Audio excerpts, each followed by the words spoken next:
சற்று முன் வெளியான தகவல். இந்தியாவில் கொரோனா தொற்று அதிகரித்துள்ளது. அத பத்தி பார்க்க போறோம். நீங்க நம்ம சேனல சப்ஸ்கிரைப் பண்ணாம இருந்தீங்கன்னா, மறக்காம லைக் பண்ணிக்கோங்க, சப்ஸ்கிரைப் பண்ணிக்கோங்க. மற்றவர்களுக்கு தெரியப்படுத்தவும் ஷேர் பண்ணுங்க.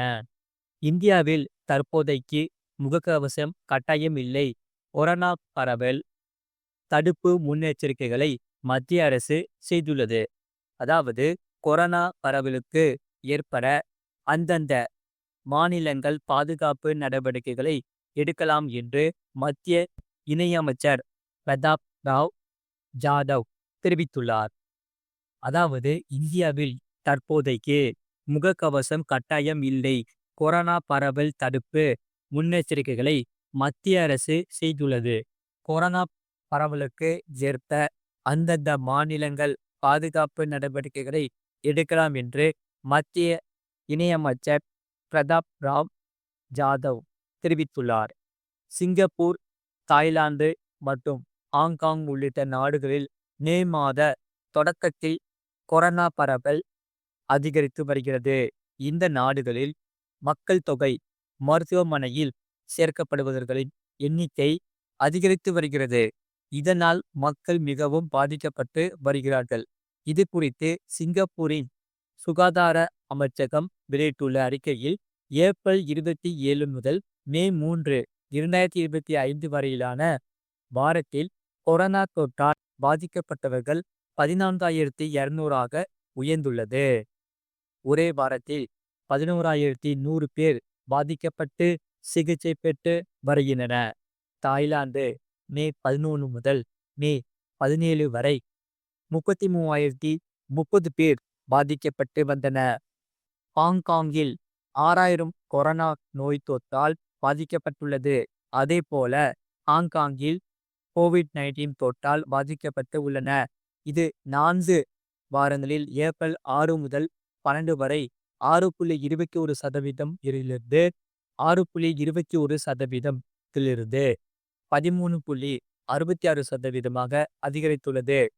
இதனால் இந்தியாவில் கொரோனா பாதிப்பு ஏற்படுமா? அதாவது இந்த நிலையில் இந்தியாவிலும் கொரோனா தொற்று பரவல் அதிகரித்து வருகிறது. இந்தியாவிலும் கொரோனா தொற்று பாதிப்பால் அதிகரித்து வருகிறது. தமிழ்நாடு, கேரளா, கர்நாடகாவை தொடர்ந்து மகாராஷ்டிரா, டெல்லி உள்ளிட்ட மாநிலங்களில் தொற்று பரவல் அதிகரித்து வருகிறது. இதனால் மருத்துவமனைகளில் உள்ள படுக்கைகள் மற்றும் மருந்துகள், ஆக்சிஜன் வசதி போன்ற வசதி இருப்பை உறுதி செய்யும் பணிகள் தொடங்கி தீவிரமாக நடைபெற்று வருகிறது. இதனால் மீண்டும் கட்டுப்பாடுகள் விதிக்கப்படுமா என்ற அச்சம் மக்கள் மத்தியில் அதிர்ச்சியை ஏற்படுத்தி இருக்கிறது. இதனால் இந்தியாவில் கடந்த வாரத்தில் மட்டும் 257 பேர் தொற்றால் பாதிக்கப்பட்டு இருந்த நிலையில் தற்பொழுது 1009 ஆக அதிகரித்துள்ளது. இதனால் கேரளாவில் 430, மகாராஷ்டிராவில் 209, டெல்லியில் 99, தமிழ்நாட்டில் 69 பேர் பாதிக்கப்பட்டுள்ளனர். இந்த நிலையில் இந்தியாவில் தற்போதைக்கு முகக்கவசம் கட்டாயம் இல்லை. கொரோனா பரவல் தடுப்பு முன்னெச்சரிக்கைகளை மத்திய அரசு செய்துள்ளது. தேசிய நோய் கட்டுப்பாட்டு மையம், அதாவது NCDC, அவசர மருத்துவ நிவாரணம் EMR பிரிவு, பேரிடர் மேலாண்மை பிரிவு, இதனால் இந்திய மருத்துவ ஆராய்ச்சி கவுன்சில், அதாவது ICMR மற்றும் மத்திய அரசு மருத்துவமனைகள் ஆகியவற்றின் நிபுணர்களின் மறு ஆய்வு கூட்டம் உள்ளிட்டவைகளுக்கும் சுகாதார சேவைகள் இயக்குனர் ஜெனரல் தலைமையில் ஆலோசனை நடந்தது. இதில் இந்தியாவில் கொரோனா பரவல் கட்டுக்குள் உள்ளதாக தெரிவிக்கப்பட்டுள்ளது. தொடர்ந்து நிலைமையை உன்னிப்பாக கண்காணித்து வருகிறது. மேலும் பொது சுகாதாரத்துறை முன்னெச்சரிக்கையுடன் உள்ளது. தற்போதைக்கு முகக்கவசம் கட்டாயம் இல்லை. கொரோனா பரவல் தடுப்பு முன்னெச்சரிக்கைகளை மத்திய அரசு செய்துள்ளது.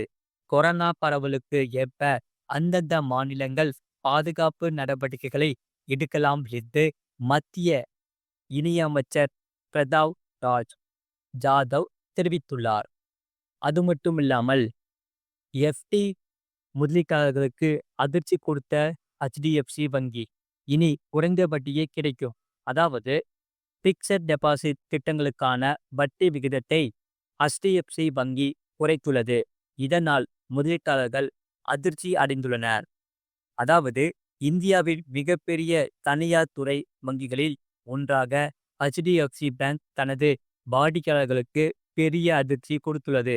அது என்னவென்றால் எஃப்டி திட்டத்திற்கான வட்டி விகிதத்தை குறைப்பதாக அறிவித்துள்ளது. இதனால் பிக்சட் டெபாசிட் முதலீட்டாளர்கள் அதிர்ச்சி அடைந்துள்ளனர். வருகிற ஜூன் மாதம் முதல் வாரத்தில் ரிசர்வ் வங்கி தனது நாணய கொள்கையை மறு ஆய்வு செய்யும். இந்த முறையும் ரிசர்வ் வங்கி ரெப்போ வட்டி விகிதத்தை குறைக்கும் என்று நிபுணர்கள் நம்புகின்றனர். முன்னதாக பல வங்கிகள் தங்கள் வட்டி விகிதங்களை குறைத்துள்ளது. அந்த வரிசையில் இப்போது HDFC வங்கியும் இணைந்துள்ளது. இதனால் HDFC வங்கி தனது எஃப்டி வட்டி விகிதங்களை 20 அடிப்படை புள்ளிகள் வரை குறைத்துள்ளது. HDFC வங்கியால் செய்யப்பட்ட இந்த மாற்றம் ரூபாய் 300 கோடிக்கும் குறைவான எஃப்டி திட்டங்களுக்கு பொருந்தும். புதிய வட்டி விகிதங்கள் மே 29ஆம் தேதி முதல் அமலுக்கு வந்துள்ளது. முன்னதாக ஏப்ரல் மாதம் இவ்வங்கி எஃப்டி வட்டி விகிதத்தை 50 அடிப்படை புள்ளிகள் குறைத்திருந்தது. இதனால் இந்த குறைப்புக்கு பிறகு சாதாரண முதலீட்டாளர்களுக்கான எஃப்டி வட்டி விகிதங்கள் 3% முதல் 6.85% வரை இருக்கும். அதே போல இந்த மூத்த குடிமக்களுக்கு எஃப்டி அதாவது பிக்சட் டெபாசிட் வட்டி விகிதம் 3.5% முதல் 7.35% வரை இருக்கும். இந்த வட்டி விகிதங்கள் முதலீட்டாளர்களுக்கு 3% முதல் 7.10% வரை இருந்தது. அதே போல மூத்த குடிமக்களுக்கான வட்டி விகிதம் 3.5% முதல் 7.55% வரை இருந்தது.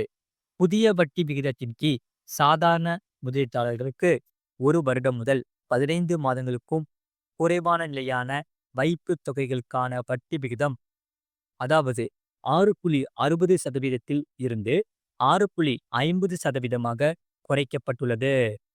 அதே போல இந்த HDFC வங்கி அதை 10 அடிப்படை புள்ளிகள் குறைத்துள்ளது.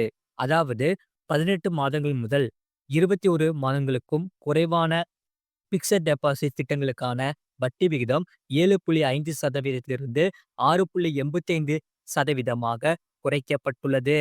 இதில் 20 அடிப்படை புள்ளிகள் குறைக்கப்பட்டுள்ளது. இதனால் 2 ஆண்டுகள் 1 நாள் முதல் 3 ஆண்டுகள் வரையிலான பிக்சட் டெபாசிட் திட்டங்களுக்கான வட்டி விகிதம் 6.90%இலிருந்து 6.70% குறைக்கப்பட்டுள்ளது. HDFC வங்கி தொடர் வைப்பு தொகை ஆர்டி திட்டத்திற்கான வட்டி விகிதத்தையும் மாற்றியுள்ளது. சாதாரண முதலீட்டாளர்களுக்கு ரெக்கரிங் டெபாசிட் வட்டி விகிதம் 4.50% முதல் 6.85% வரை இருக்கும். மூத்த குடிமக்களுக்கு இந்த வட்டி விகிதம் 5% முதல் 7.35% வரை இருக்கும் என்று கூறப்படுகிறது. இது போன்ற செய்திகளை உடனுக்குடன் அறிந்து கொள்ள மறக்காம சேனலை சப்ஸ்கிரைப் செய்யுங்கள். மற்றவர்களுக்கு தெரியப்படுத்த ஷேர் செய்யுங்கள்.